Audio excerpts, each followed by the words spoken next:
Mega DSC ద్వారా teacher post భర్తీ చేస్తామన్నారు సీఎం చంద్రబాబు. స్కూళ్లు జూన్లో రీఓపెన్ చేసే నాటికి కొత్త టీచర్లు వస్తారని తెలిపారు. డిఎస్సి మన పిల్లల ఉద్యోగాల కోసం మెగా డిఎస్సి పెడతానని మొదటి సంతకం పెట్టాను. రేపు జూన్ లోపల డిఎస్సి పరీక్షలు ఈ నెలలోనే ప్రారంభించి జూన్ లోపల ఉద్యోగాలు ఇచ్చి తిరిగి స్కూళ్ళన్నీ రీఓపెన్ చేసే లోపల కొత్త టీచర్లందరినీ పోస్ట్ చేసే బాధ్యత నాది.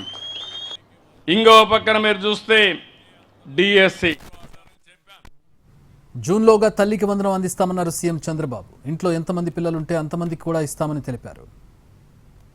మొన్న ఉగాది మళ్ళీ నేను రేపు ఒక మాట చెప్పాను. తల్లికి వందనం మేలో ఇచ్చి జూన్లో మీ పిల్లలు స్కూలు పోయే లోపల తల్లికి వందనం ఎంతమంది పిల్లలుంటే అంతమంది పిల్లలకు ఆ డబ్బులు ఇస్తానని చెప్పాను. దాన్ని నేను కట్టుబడున్నా. అప్పో సప్పో లేకుంటే ఏం చేయాలో చేసి మళ్ళీ మిమ్మల్ని ఆదుకునే బాధ్యత నాదని మా ఆడబిడ్డలందరికీ హామీ ఇస్తున్నా. ప్రభుత్వానికి అప్పులు వారసత్వంగా వచ్చాయన్నారు సీఎం చంద్రబాబు. 10 లక్షల కోట్ల అప్పులకు వడ్డీలు కడుతున్నామని తెలిపారు. సంపదను పెంచి నిరంతరం పేదలకు ఆదాయం వచ్చే మార్గాలు చూపిస్తామన్నారు సీఎం చంద్రబాబు.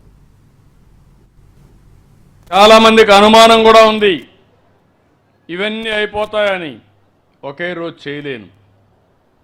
ఎందుకంటే నాకు కూడా వారసత్వంగా వచ్చిన ఆర్థిక సమస్యలు 10 లక్షల కోట్ల రూపాయల అప్పు ఉంది. మీకు కూడా 1 లక్ష రూపాయలు 2 లక్షల రూపాయలు అప్పు ఉంటే అప్పుకు వడ్డీ కట్టాలనా లేదా, తిరిగి అప్పు చెల్లించాలనా లేదా, మళ్ళీ సంపాదిస్తే దానికంటే ఎక్కువ మనకు మిగులుతుంది, లేకపోతే గిట్టుబాటు కాదు. నేను కూడా ఆ అవస్థలోనే ఉన్నాను. కానీ ఒకటే చెప్తున్నా, నాకు సంకల్పం ఉంది, కష్టపడే మనస్తత్వం ఉంది, రేపేం చేయాలనో ఈరోజు చేసే ఆలోచన ఉంది. అందుకే మీ అందరికి హామీ ఇచ్చాను. సమిక్షేమం చేస్తాను, అభివృద్ధి సుజావుగా ముందుకు తీసుకెళ్తాను, మళ్ళీ సంపద సృష్టించి ఆదాయం పెంచిన ఆదాయం నిరంతరం ఈ పేదవాళ్ళకే ఖర్చు పెడతానని చాలా స్పష్టంగా చెప్పాను.